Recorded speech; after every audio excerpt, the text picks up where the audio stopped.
الحمد لله نحمده ونستعينه ونستغفره ونؤمن به ونتوكل عليه ونعوذ بالله من شرور أنفسنا ومن سيئات أعمالنا من يهده الله فلا مضل له ومن يضلله فلا هادي له ونشهد أن لا إله إلا الله وحده لا شريك له ونشهد أن سيدنا وسندنا وحبيبنا ومولانا محمدا عبده ورسوله أما بعد فقد قال الله تبارك وتعالى في القرآن المجيد أعوذ بالله من الشيطان الرجيم بسم الله الرحمن الرحيم وقضى ربك ألا تعبدوا إلا إياه وبالوالدين إحسانا وقال تعالى وقرن في بيوتكن ولا تبرجن تبرج الجاهلية الأولى وقال النبي صلى الله عليه وسلم خيركم خيركم لأهله وأنا خيركم لأهلي وقال تعالى في مقام آخر ولهن مثل الذي عليهن بالمعروف وللرجال عليهن درجة وقال في مقام آخر الرجال قوامون على النساء بما فضل الله بعضهم على بعض صدق الله العلي العظيم وفي رواية عن أبي هريرة رضي الله عنه أن رسول الله صلى الله عليه وسلم قال جاء رجل فقال يا رسول الله من أحق الناس بحسن الصحبة مني قال عليه الصلاة والسلام أمك ثم قال ثم من قال ثم أمك قال ثم من قال ثم أمك قال ثم من قال عليه الصلاة والسلام ثم أبوك أو كما قال رسول الله صلى الله عليه وسلم آمنت بالله صدق الله العلي العظيم وصدق رسوله النبي الكريم ونحن على ذلك من الشاهدين والشاكرين والحمد لله رب العالمين اللهم صل على سيدنا ومولانا محمد في أول كلامنا اللهم صل على سيدنا ومولانا محمد في أوسط كلامنا اللهم صل على سيدنا ومولانا محمد في آخر كلامنا اللهم أيدنا بتأييدك يا رب العالمين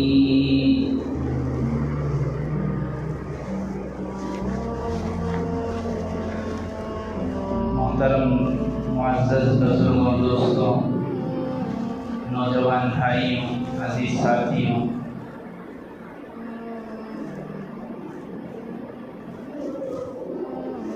اللہ تبارک و تعالیٰ نے ہم سب کو جس دین اسلام کا پیروکار اور جس شریعت نبوی صلی اللہ علیہ وسلم کا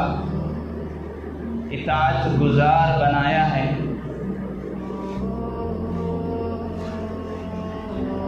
اتنا کامل اور مکمل دین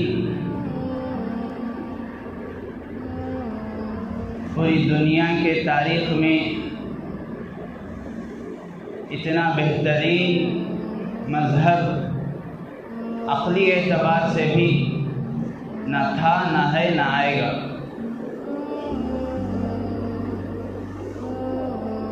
وجہ یہ ہے کہ اللہ تبارک و تعالیٰ نے اس دین، اس قرآن کو، اس شریعت کو، اسلام کو، ایمان کو اس وقت تک اللہ تبارک و تعالیٰ نے مکمل ہونے کا اعلان زبان نبوت سے نہیں کروایا جب تک کہ ہر ایک کے اس کے اپنے الگ الگ حقوق نہیں بیان کیے گئے، چونکہ یہ سب سے بڑا مسئلہ ہے۔ جہاں کوئی بھی مذہب، کوئی بھی دھرم، کوئی بھی دین اپنے دینی اعتبار سے، اس مذہب کے اعتبار سے اس میں جو احکامات ہوتے ہیں، مذہب کے ماننے والوں کے اعتبار سے بھی اس میں حقوق بتائے جاتے ہیں، اور یہ بہت ضروری ہے۔ اس لیے کہ ظاہر سی بات ہے ساری انسانیت ایک جیسی نہیں ہے،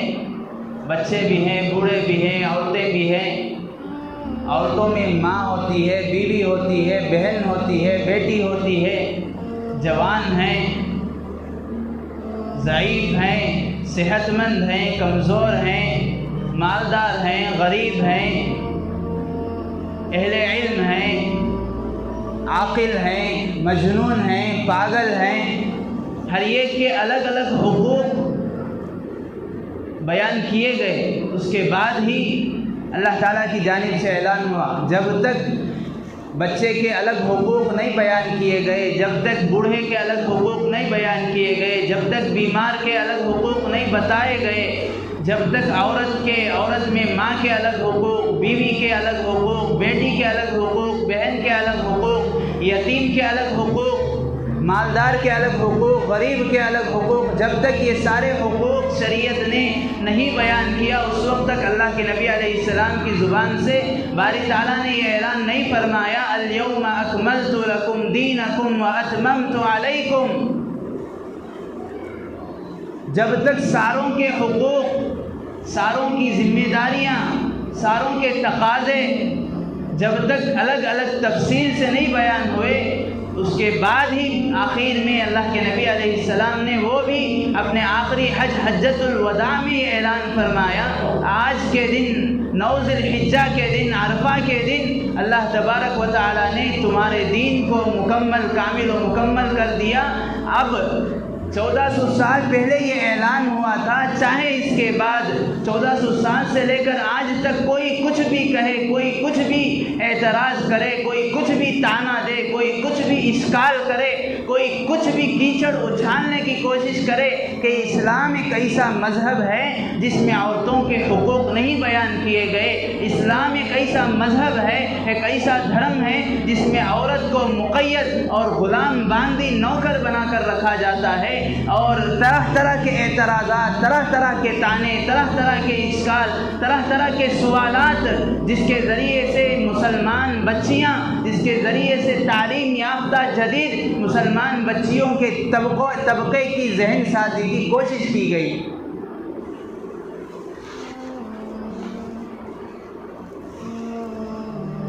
آج سے نہیں،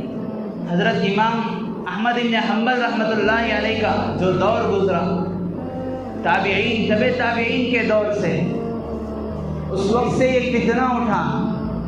اس وقت سے یہ ذہنیت چلی آ رہی ہے کہ سارے احکام اسلام کو عقل کی مطابق پرکھیں،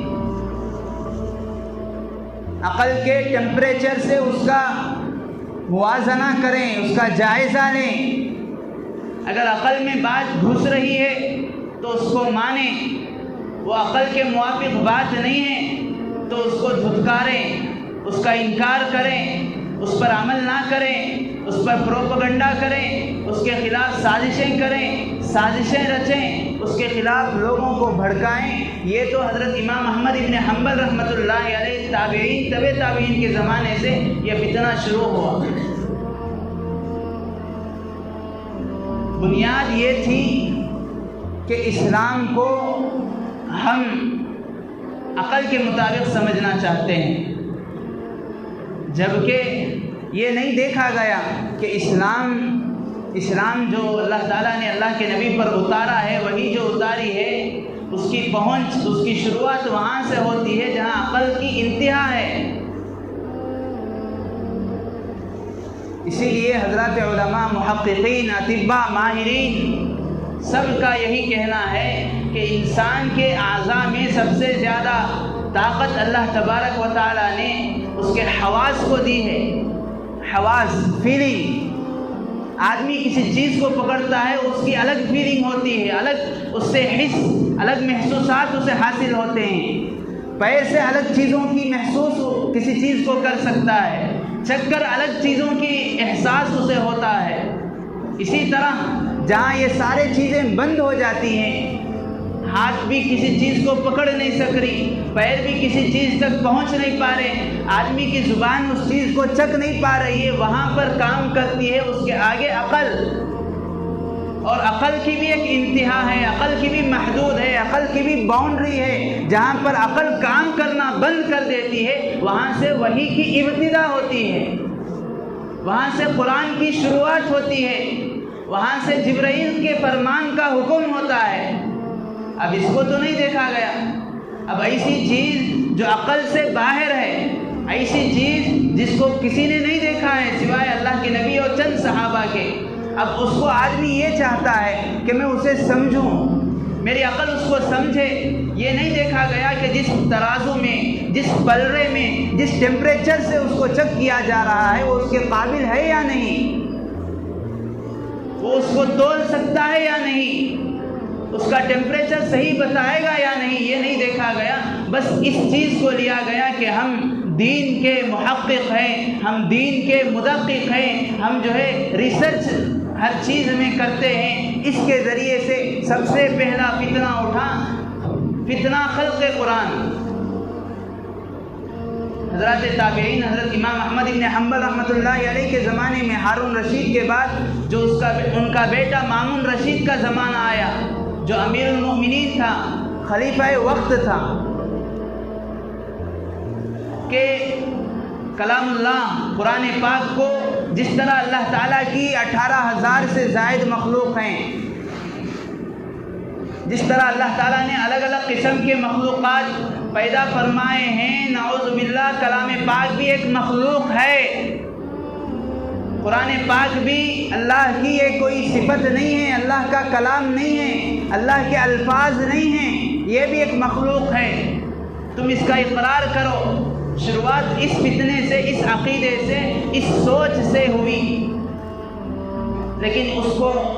اس وقت کے علماء، مجاہدین، محدثین نے نہیں مانا، جس کی وجہ سے کتابوں میں آتا ہے حضرت امام احمد ابن حنبل کے سوا دیگر علماء محدثین کو، کئی سارے محدثین کو صرف اس سوچ پر کہ تم نے قرآن کو اللہ کی صفت کہا ہے، تم نے قرآن کو اللہ کا کلام، اللہ کی بات چیت کہا ہے، تم نے قرآن کو اللہ کی مخلوق نہیں کہا، اس وجہ سے مامون رشید کے دور میں بہت سارے علماء کو سولی دی گئی۔ حضرت امام احمد ابن حنبل رحمۃ اللہ علیہ کو روزانہ ایک دن میں 100 سے زائد کوڑے لگائے جاتے تھے۔ بنیاد یہ تھی کہ شریعت کے ہر حکم کو عقل سے سمجھو۔ جن کو الگ الگ ناموں سے کہا جاتا ہے دشمنان اسلام، یا جن کو مستشرقین کہتے ہیں، یعنی عقل کے سامنے وہ قرآن کا بھی انکار کر دیں گے، حدیث کا بھی انکار کر دیں گے، صحابہ کا بھی انکار کر دیں گے، تابعین، تبع تابعین کسی بات کو کہہ رہے ہیں صحابہ سے سن کر اس کو بھی اپنے پسے پشت ڈال دیں گے، جنہیں مستشرقین کہا جاتا تھا۔ تو اس وقت سے اس عقیدے کی بنیاد پڑی، اس سوچ کی بنیاد پڑی، اور چلتے چلتے رکا نہیں مسئلہ۔ ہر زمانے میں، ہر وقت میں، ہر دور میں الگ الگ مسئلے پیش کیے گئے۔ اب گزشتہ چند سالوں سے یہ عنوان، یہ مسئلہ سرخیوں میں نظر آتا ہے کہ اسلام نے عورتوں کے حقوق کو پامال کیا ہے۔ اسلام نے عورت کو مقید اور پابند بنا دیا ہے۔ اسلام نے عورت کو چہار دیواری میں رہنے والی ایک قیدی شمار دیا ہے۔ اسلام کو برقعے میں پابند کیا جاتا ہے۔ اسلام نے عورت کو پابند کر دیا ہے۔ اس طرح کے الگ الگ الفاظ، اس طرح کے الگ الگ عنوان مستشرقین کے۔ اتنا ہی نہیں، یہ کسی علاقے میں اسی فتنے سے متاثر ایک جدید تعلیم یافتہ، چونکہ آج کل کی تعلیم میں جتنی تعلیم اونچی ہوگی اتنی دین سے دوری ہوگی، جس کے اثرات اور نتائج آج دنیا میں دیکھنے کو مل رہے ہیں۔ ایک وقت ایک جگہ ایک خاتون بڑے زوردار انداز میں، بڑے دھڑلے سے یہ تقریر کر رہی تھی کہ ہمیں آزادی چاہیے۔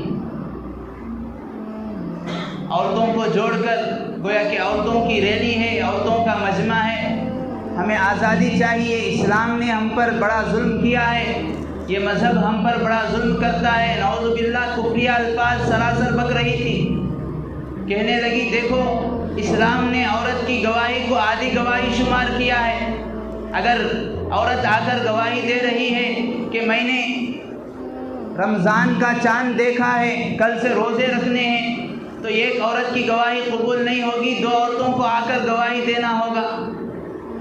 دو عورتوں کی گواہی ایک مرد کے گواہی کے برابر اسلام نے شمار کیا ہے۔ پھر کہنے لگی اتنا ہی نہیں، وراثت میں جب کوئی مر جاتا ہے تو اس کے چھوڑے ہوئے مال میں اسلام نے عورت کو آدھا حصہ دیا ہے۔ اور اس سے بڑھ کر عورت کہنے لگی کہ میں ایک بات بتاؤں جو تم لوگ نہیں جانتے کہ اسلام نے مرد کی دیت 100 اونٹ قرار دیا ہے، عورت کی دیت 50 اونٹ، یعنی اگر کوئی عورت مر جائے، اس کا قتل ہو جائے،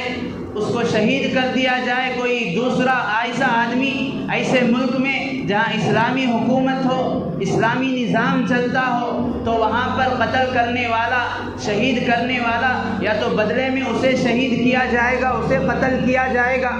اگر وہ کچھ مال دینے پر راضی ہے، کچھ دیت دینے پر راضی ہے، تو عورت کو اس نے مارا ہے تو مارنے والا، قتل کرنے والے قاتل سے 50 اونٹ لیے جائیں گے یا 50 اونٹ کی قیمت لی جائے گی۔ شریعت کا، حدیث کا یہ حکم ہے۔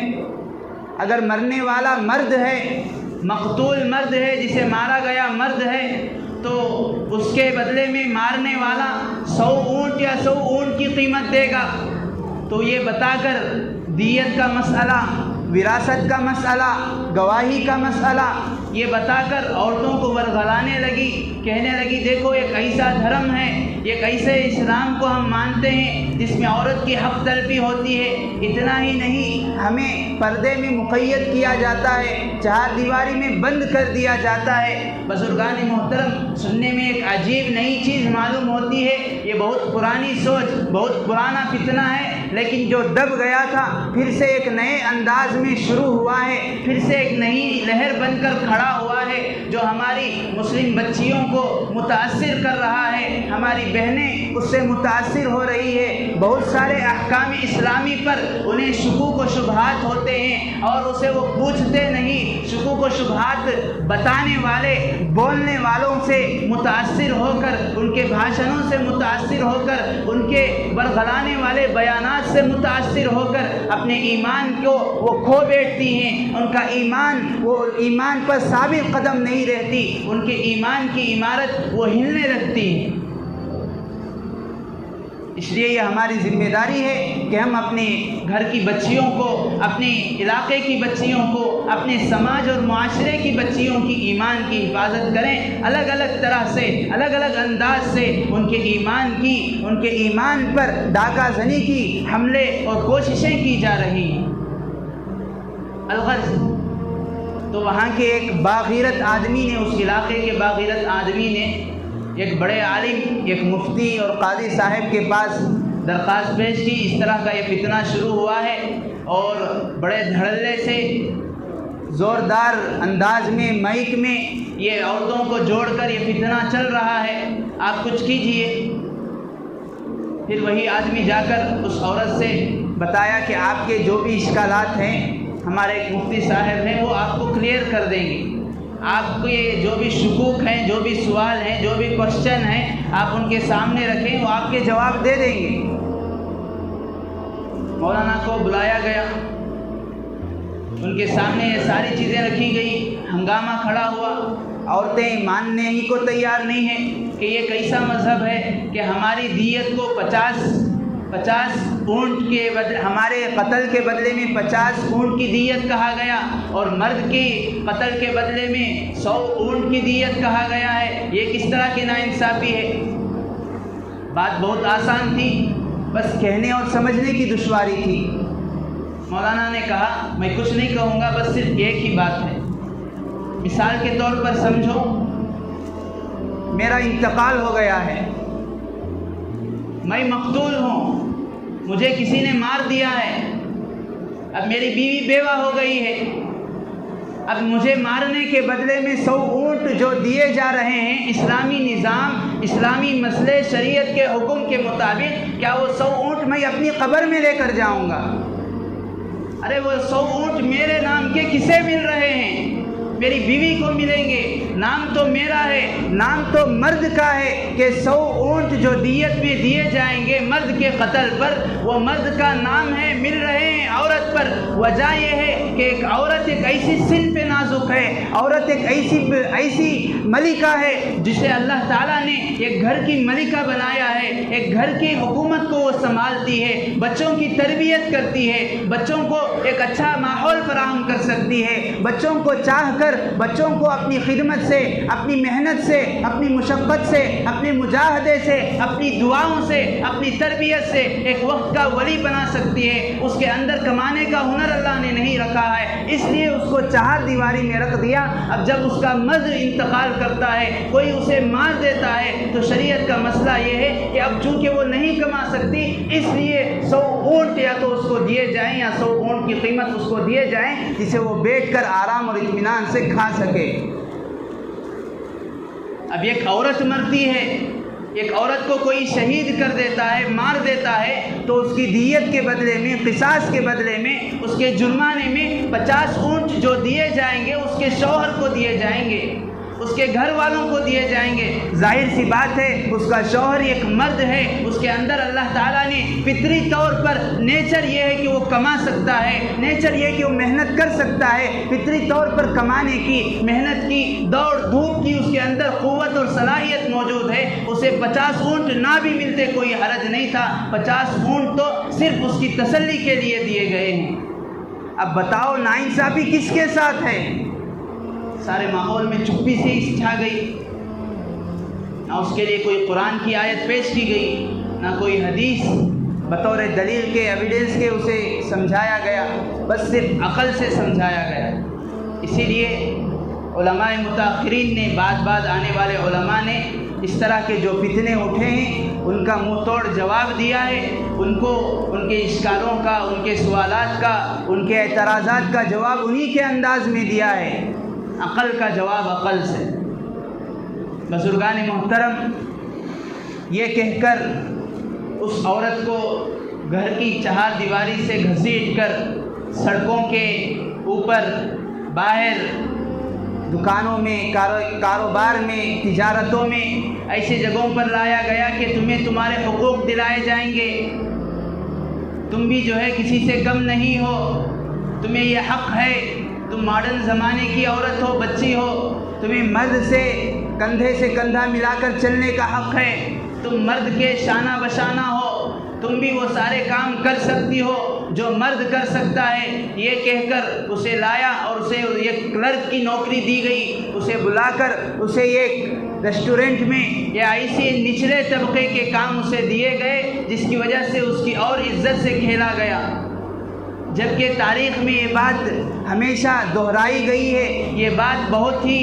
اسلام کے لیے فضیلت اور اہمیت کی حامل ہے کہ اسلام آنے سے پہلے بچی اور عورتوں کی پیدائش کو، بچیوں کی پیدائش کو اپنے لیے، اپنے گھر کے لیے، خاندان کے لیے، اپنے معاشرے کے لیے ایک نحوست سمجھا جاتا تھا۔ وَإِذَا بُشِّرَ أَحَدُهُمْ بِالْأُنثَىٰ ظل وجهه مسودا وهو كظيم۔ قرآن پاک میں مضمون کئی جگہ آیا ہے، جب کسی کو اسلام آنے سے پہلے یہ خوشخبری دی جاتی کہ تمہارے گھر بچی ہوئی ہے تو اس کا منہ غصے سے، مارے شرم کے، مارے افسوس کے اس کا منہ سکڑ جاتا، اور وہ اس فکر میں رہتا کہ کب میں اس نحوست کو دور کروں، کب میں اس نحوست کو جا کر زندہ دفن کروں، کب میں اس نحوست کو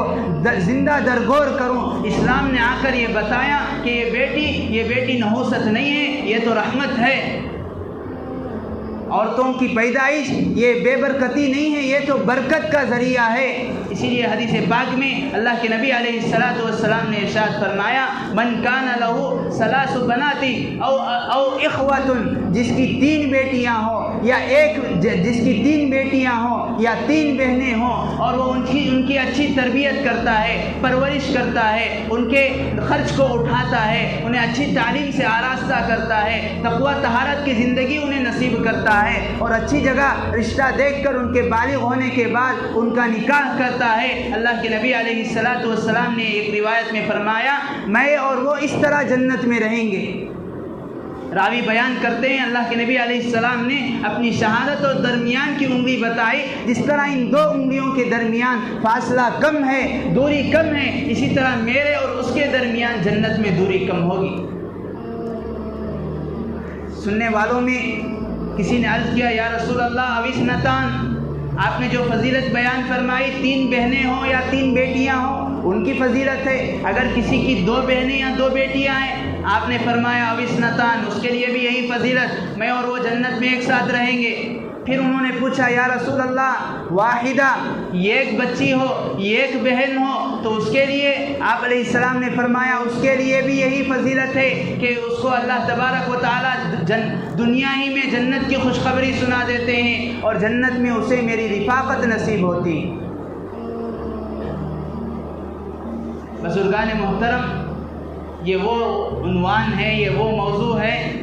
جس پر جتنا بھی کلام کیا جائے، جس پر جتنی بھی تقریر کی جائے، جتنے بھی صفحات لکھے جائیں کم ہیں۔ ضرورت ہے تو یہ ہماری مائیں، ہماری بہنیں، ہماری بیٹیاں، ہمارے گھر کی عورتوں کو ان کے حقوق سے خود آشنا کرائیں۔ شکایت یہ ہوتی ہے کہ مرد حضرات عورتوں کے حقوق ادا نہیں کرتے، جس کی وجہ سے وہ طرح طرح کے فتنوں کے شکار ہوتے ہیں۔ انہیں اس بات کی بھی اطلاع دیں، انہیں یہ پیغام پہنچائیں، اگر کوئی دوسرا ان کی قدر نہیں کرتا تو کوئی بات نہیں ہے۔ تاریخ میں اللہ کے نبی علیہ الصلاۃ والسلام سے منقول ہے، آپ علیہ السلام نے مسلمانوں کی ہی نہیں بلکہ دوسرے مذہب کی عورتوں کی بھی عزت کی ہے، ان کو بھی عزت کی نگاہ سے دیکھا ہے، ان کو بھی وہی اعزاز اور شرف بخشا ہے جو اعزاز اور شرف ایک مسلمان بچی کو ملتی ہے۔ روایت میں آتا ہے کہ ایک جنگ سے واپسی کے موقع پر بہت سارے لوگ قیدی بن کر آئے آپ علیہ الصلاۃ والسلام کے پاس، اور ان میں مشہور سخی، مشہور سخاوت، مشہور دریا دل آدمی حاتم طائی کی بیٹی بھی تھی۔ انہوں نے کہا، اے اللہ کے رسول، میں حاتم طائی کی بیٹی ہوں، میری آپ سے ایک درخواست ہے کہ میرے ابو بہت اچھا کام کیا کرتے تھے، لوگوں کے پیٹ بھرا کرتے تھے، لوگوں کی ضرورتوں کو پورا کرتے تھے، لوگوں کی ضرورت میں کام آیا کرتے تھے، میری یہ درخواست ہے کہ آپ مجھے میرے ابو کے صدقے میں مجھے آزاد کر دیں، مجھے رہا کر دیں۔ آپ علیہ الصلاۃ والسلام نے فرمایا، اگر تمہارے علاقے سے تمہارے جاننے والا کوئی آ جائے گا میں بھیج دوں گا، روانہ کر دوں گا۔ روایت میں آتا ہے چند دنوں بعد حضرت عدی ابن حاتم، جو حاتم طائی کے بیٹے ہیں، جو بعد میں چل کر انہوں نے بھی اسلام قبول کیا، وہ اپنی بہن کو اور اپنے دیگر رشتہ داروں کے ساتھ اپنی بہن کو لینے آئے۔ آپ علیہ الصلاۃ والسلام نے عزت کے ساتھ اور شرافت کے ساتھ، اعزاز کے ساتھ انہیں بہت سارا سامان، بہت سارے جوڑے، بہت سارے روپیے پیسے دے کر آپ علیہ الصلاۃ والسلام نے انہیں رہا کیا۔ بزرگان محترم، پھر اس پر یہ اشکال کرتے ہیں، یہ سوال ہوتا ہے کہ اگر اسلام نے عورتوں کو حقوق دیا ہے تو چہار دیواری میں کیوں مقید ہے؟ یہ بھی اس کا بہت آسان جواب ہے۔ عموماً آج کے جدید طبقہ، آج کی نئی نسل اس اشکال سے متاثر ہو جاتی ہیں۔ یہ سوالات، یہ شکوک اور شبہات ان کے ذہنوں میں دور کر رہے ہوتے ہیں، جس کی وجہ سے ایمان کی بنیادیں ان کی مضبوط ہونے کے بجائے کھوکھلی ہو جاتی ہیں، کمزور ہو جاتی ہیں، جس کی وجہ سے طرح طرح کے فتنے، طرح طرح کے وسوسے، طرح طرح کے شکوک اور شبہات میں مبتلا ہو کر کبھی نہ کبھی، کہیں نہ کہیں اپنے صحیح عقائد سے ہاتھ دھو بیٹھتی ہیں۔ اس کا جواب یہ ہے، علماء نے یہ فرمایا، اللہ تبارک و تعالیٰ نے ساری انسانیت کو دو قسم میں پیدا فرمایا ہے، ایک مرد ہے، ایک عورت ہے۔ اگر اللہ تبارک و تعالیٰ مرد کو اور عورت کو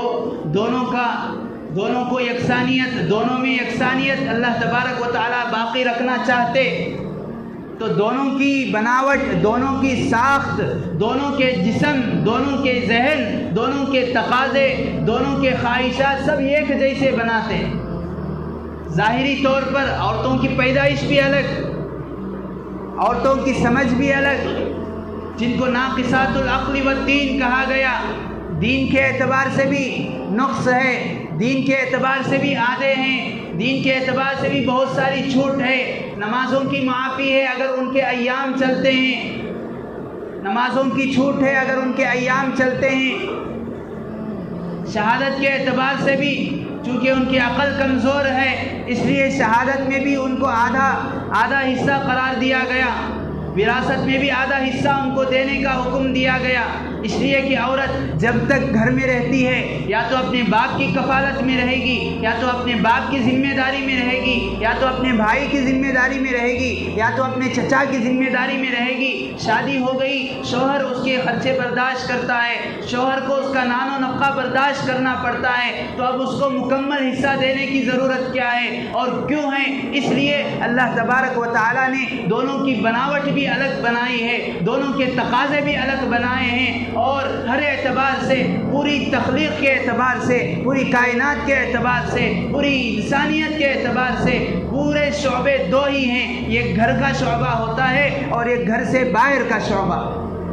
ایک گھر کا کام، ایک باہر کا کام۔ اللہ تبارک و تعالیٰ نے فطری طور پر، نیچرل طور پر اس کے اندر مرد میں یہ قوت رکھی، یہ صلاحیت رکھی کہ وہ باہر کے کام جو مشقت کے ہوتے ہیں، دوڑ دھوپ کے ہوتے ہیں اور خون پسینہ بہانے کے ہوتے ہیں، یہ مرد میں اللہ تعالیٰ نے اتنی قوت رکھی ہے کہ وہ اس کو قبول کر سکتا ہے، برداشت کر سکتا ہے۔ عورت سن پہ نازک ہے لیکن اس کا کام بھی کوئی نازک نہیں ہے، اس کو پیدا کیا گیا ماں بنانے کے لیے، اس کو پیدا کیا گیا ایک کائنات، ایک گھر کے کائنات کو، ایک چھوٹی ملکیت کو، ایک چھوٹے سلطنت کو چلانے کے لیے بچوں کو سنبھالتی ہے، بچوں کا اچھا برا دیکھتی ہے، شوہر کا اچھا برا دیکھتی ہے، اور اپنے ماں باپ کا اچھا برا دیکھتی ہے، اپنے ساس سسر کا اچھا برا دیکھتی ہے، اپنے شوہر کو کیا پسند کیا ناپسند، یہ اس چیز میں اس کی دوڑ دھوپ ہوتی ہے، یہ اس کی بھی محنت ہے۔ لیکن اسی لیے علماء نے فرمایا اگر مرد یہ چاہے، اگر مرد یہ درخواست ڈالے، اگر مرد کسی مقدمے میں، کسی عدالت میں جا کر وہاں کے قاضی سے، وہاں کے جج سے یہ کہے کہ عورت میری حق تلفی کرتی ہے، جج صاحب مجھے اپنا حق دلوائیے، جج پوچھے تیری کیا حق تلفی تیری عورت نے، تیری بیوی نے کی، اگر وہ یہ کہنے لگے کہ میری عورت، میری بیوی مجھے روٹی پکانے نہیں دیتی، یہ میری حق تلفی ہے، میری بیوی مجھے سالن پکانے نہیں دیتی، یہ میری حق تلفی ہے، ظاہر سی بات ہے اس وقت اس سے جج کیا کہے گا کہ تجھ سے بڑا بے وقوف میں نے نہیں دیکھا، یہ تیرا حق تھوڑی ہے، یہ بات اچھی ہے کہ تو بیوی کے کاموں میں، تو گھر کے کاموں میں بیوی کا ہاتھ بٹاتا ہے، یہ انسانیت کی بات ہے، یہ شرافت کی بات ہے، یہ سنت کی بات ہے، یہ تیرا حق نہیں ہے کہ تو اس کا مطالبہ کر رہا ہے۔ بالکل اسی طرح آج آزادی نسواں، عورتوں کی آزادی کے اعتبار سے نعرے لگائے جاتے ہیں، ریلیاں نکالی جاتی ہیں، عورتوں کی، ہماری بچیوں کی ذہن سازی کی جاتی ہے کہ اپنی آزادی کا مطالبہ کرو، اپنی آزادی کا حق مانگو۔ ارے جو حق تمہیں فطرت نے نہیں دیا ہے وہ قانون اور کون دے سکتا ہے؟ نیچرل یہی ہے کہ تم آزاد نہیں ہو۔ اگر آزاد کر دی جاؤ گی، وہی بھیڑیے کی نگاہیں، وہی زانی کی نگاہیں، وہی عیش و عشرت، وہی زنا کا ماحول، وہی عیش پرستی،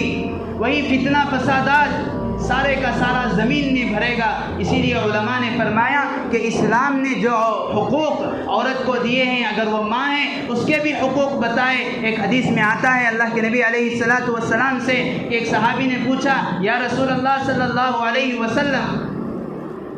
میرے حسن سلوک کا سب سے زیادہ مستحق کون ہے؟ آپ نے فرمایا تیری ماں۔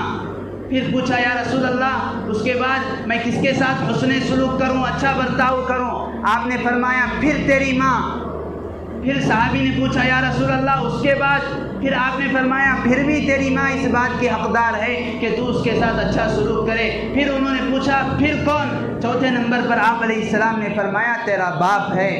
اسی لیے علماء فرماتے ہیں کہ ماں کی جتنی خدمت کی جاتی ہے اس کا 1 گنا باپ کی خدمت کی جاتی ہے، 3 گنا بڑھ کر ماں خدمت کی مستحق ہے۔ یہ حق کس نے دیا؟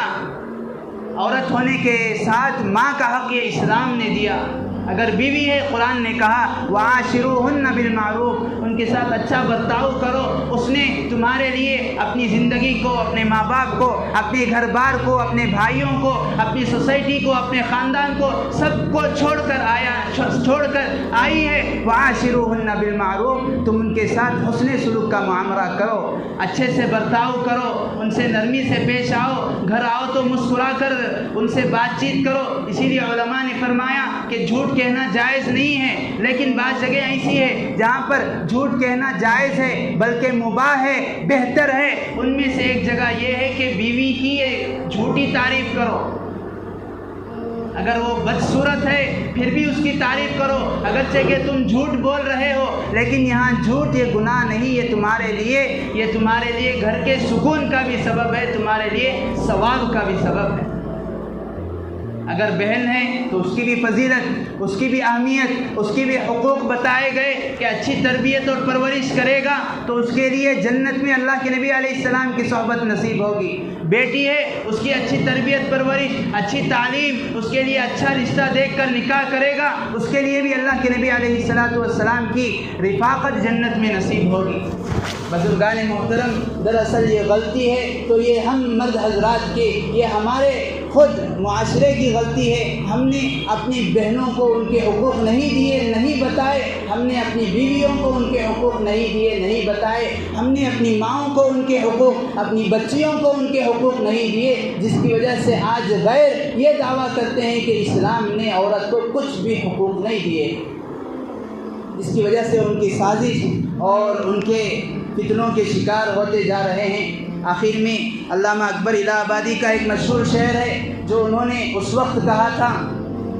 بے پردہ کل جو نظر آئی چند بیویاں، بے پردہ کل جو نظر آئی چند بیویاں،